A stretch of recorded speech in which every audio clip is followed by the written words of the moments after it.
The fluorescent lights flickered above, casting an uneven glow over the deserted parking lot of Sterling Tech Tower. It was past midnight, and the world outside seemed eerily still, just the hum of distant traffic breaking through the cold silence. Inside the lobby, Marcus Hale sat slouched in his chair, his uniform wrinkled from hours on duty, his eyes heavy with exhaustion. At 28, he wasn't living the life he'd once dreamed of.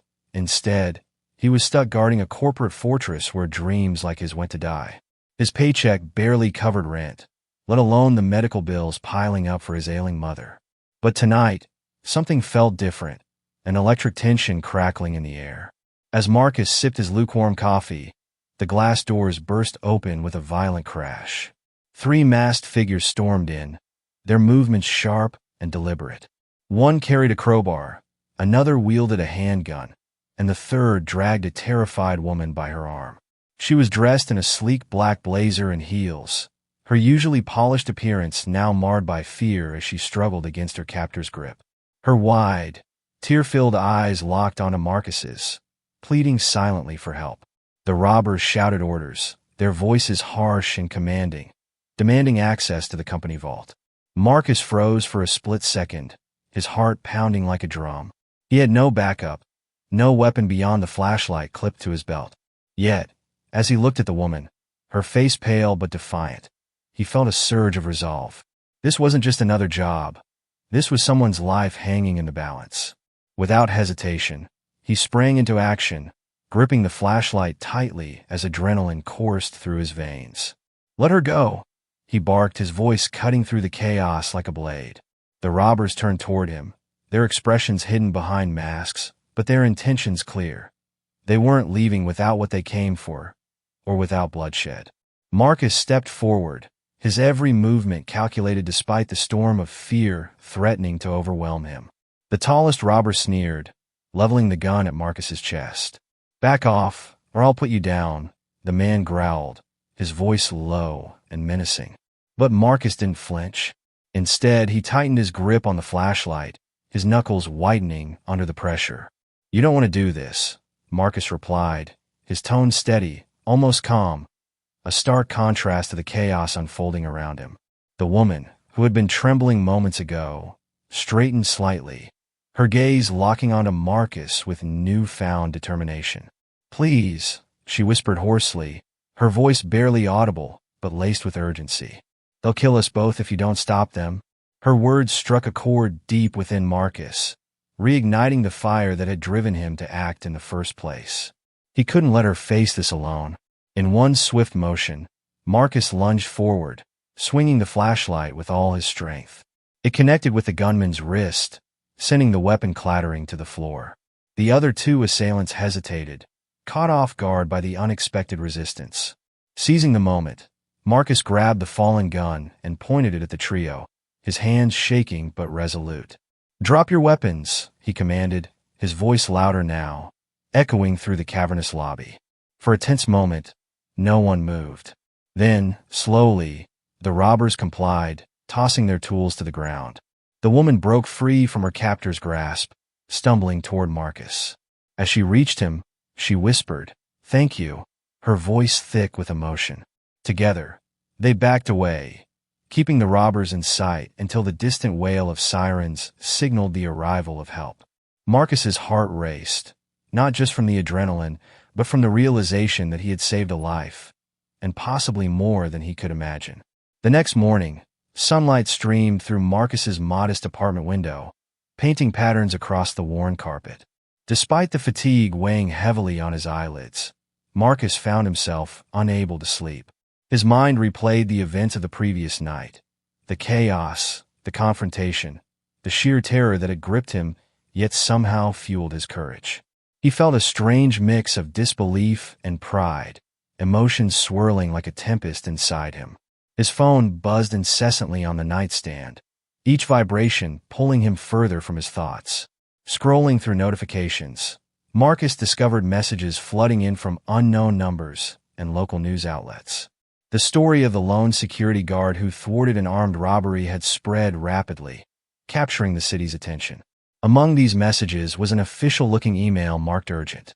It was from the CEO of Sterling Tech herself, the woman he had rescued. Her message was brief but impactful. "Mr. Hale, your bravery last night did not only save my life but also protected our company's future. Please meet me in my office at 10 a.m. today." The invitation sent a jolt through Marcus. Never in his wildest dreams had he imagined sitting across from a CEO, let alone being personally summoned by one. Dressed in his best suit, which was slightly too big and frayed at the edges, Marcus arrived at Sterling Tech Tower. The opulence of the building's interior contrasted sharply with his humble attire, making him feel out of place. However, the warmth in the CEO's eyes as she greeted him dispelled any discomfort. "Marcus, please sit," she said, gesturing towards a plush chair opposite her expansive desk. As he settled in, she began to speak, her voice filled with genuine gratitude. "I owe you my life. What you did was extraordinary.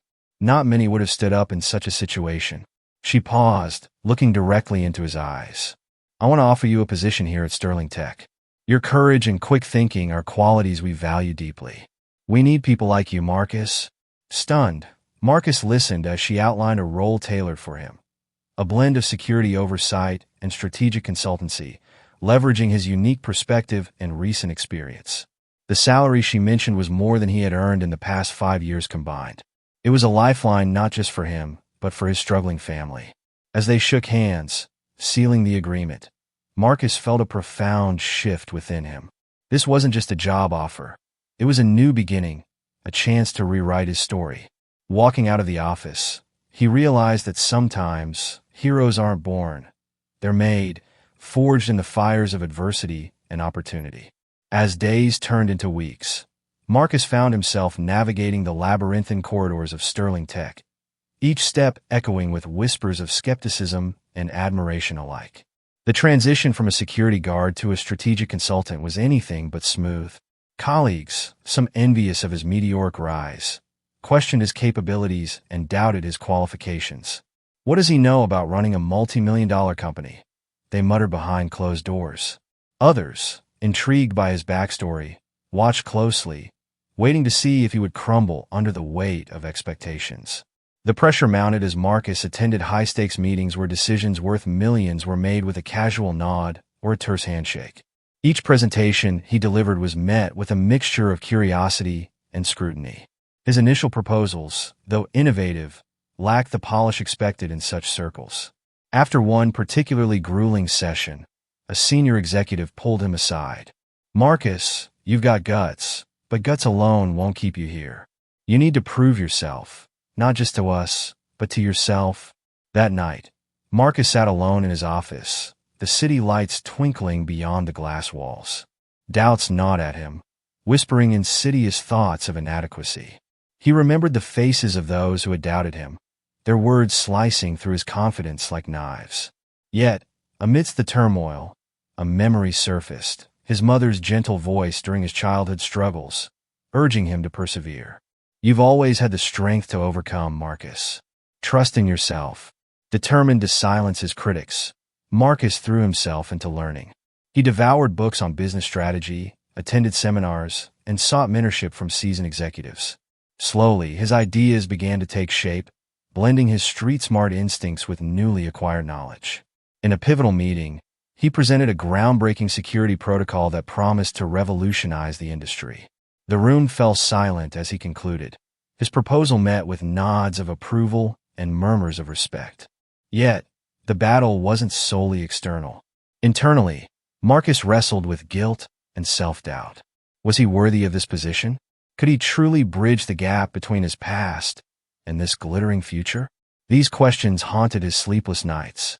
But with each challenge he overcame, each success he achieved, the shadows of doubt began to recede. He realized that redemption wasn't about erasing his past, but integrating it into his present, using it as fuel to propel him forward. Through grit and grace, Marcus not only proved his detractors wrong, but also carved out a space where he belonged.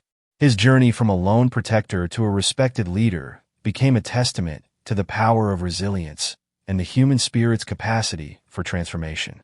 And as he stood before his team, now leading with authority and empathy, Marcus knew he had finally found his place in the world. In the quiet moments after a long day, Marcus often reflected on how drastically his life had shifted since that fateful night. It wasn't just the material wealth or the prestigious title that defined his transformation. It was the people who had walked alongside him through the storm. Chief among them was Elena Vasquez, the CEO whose life he had saved. Her unwavering belief in him had been the anchor that steadied him when the waves of doubt threatened to pull him under. "You didn't just protect me that night," she had told him once, her voice soft but resolute. "You reminded me why I started this company, to empower others. Now it's my turn to do the same for you." Her words carried weight, not because of her position, but because of the sincerity behind them. Elena became more than a boss. She became a mentor and confidant, guiding Marcus through the intricacies of leadership while reminding him of the values that had brought him this far. Then there was Jamal Carter, a former colleague from his days as a security guard. Where others saw Marcus's rise as intimidating or unattainable, Jamal saw inspiration. "Man, you showed us that it's possible to break out of the box they try to keep us in," Jamal had said during one of their late-night conversations over coffee. Their bond deepened as Marcus mentored Jamal, helping him navigate his own aspirations and teaching him that courage wasn't about never being afraid. It was about acting despite the fear. Through Jamal, Marcus realized that his journey wasn't just about personal redemption. It was about creating ripples of change that could uplift others. But perhaps the most profound influence came from someone Marcus hadn't anticipated: his mother. Though frail and bedridden, her wisdom remained sharp, her faith in him unshakable. On the rare evenings he visited her, she would hold his hand and say, "Son, don't forget where you came from. Use this gift to make things better, for yourself, for your family, and for everyone else who doesn't have a voice." Her words echoed in his mind, grounding him when the glitz of corporate success threatened to overshadow his purpose. She taught him that true power lay not in titles or wealth, but in the ability to lift others as you climb. These relationships shaped Marcus's evolution, each person contributing a piece of the puzzle that allowed him to reconcile his past with his present. They reminded him that his identity wasn't confined to either the struggling security guard or the rising executive. It was a mosaic of both, enriched by the lessons learned along the way. Through their support, Marcus discovered that growth wasn't a solitary journey. It was a tapestry woven with threads of connection, trust, and shared humanity. The courtroom buzzed with anticipation as Marcus took his seat, the weight of the day pressing heavily on his shoulders. Today marked the culmination of months of legal proceedings against the three men who had once held him and Elena at gunpoint.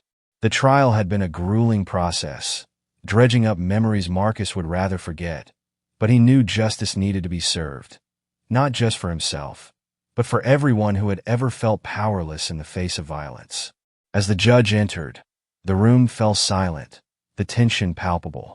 When the verdict was read, guilty on all counts, a wave of relief washed over Marcus, followed by a profound sense of closure. The robbers' smug expressions faltered as they were led away in handcuffs, their arrogance finally stripped bare. For Marcus, this wasn't just a victory. It was validation that standing up against evil, no matter how daunting, could lead to meaningful change. Outside the courthouse, reporters swarmed him, but Marcus kept his responses brief, his focus unwavering. "This isn't about revenge," he said firmly. "It's about ensuring that no one else has to live through what we did that night." Later that evening, Marcus returned to his mother's bedside, her frail hand clasped gently in his. She smiled weakly, her eyes glistening with pride. "You've done good, son," she whispered, her voice barely audible. "Now use this strength to keep doing good." Her words resonated deeply, crystallizing the purpose that had guided him since the robbery. Marcus realized that his journey wasn't just about reclaiming his dignity or securing his future. It was about channeling his pain into something greater, something enduring. The following week, Marcus launched an initiative at Sterling Tech aimed at supporting victims of violent crime and providing opportunities for underprivileged youth. Drawing from his own experiences, he designed programs that combined mentorship, education, and financial aid, determined to break cycles of despair. During the launch event, he stood before a crowd of employees and community members, his voice steady but impassioned. "We can't undo the past, but we can shape the future," he declared. "Together, we can turn pain into purpose." Elena watched from the front row, her expression one of quiet admiration. Afterward, she approached him, placing a hand on his shoulder. "You've come so far, Marcus," she said softly. "But remember, this is just the beginning." He nodded, feeling a renewed sense of clarity. His life had transformed in ways he never imagined, but the essence of who he was remained unchanged. A man driven by resilience, compassion, and an unyielding desire to make the world a little brighter. As he left the event, the city skyline glowing in the distance, Marcus felt a profound peace settle over him. The scars of his past would always remain, but they no longer defined him. Instead, they fueled his mission to create a legacy of hope, one built not on vengeance, but on redemption and the relentless pursuit of justice.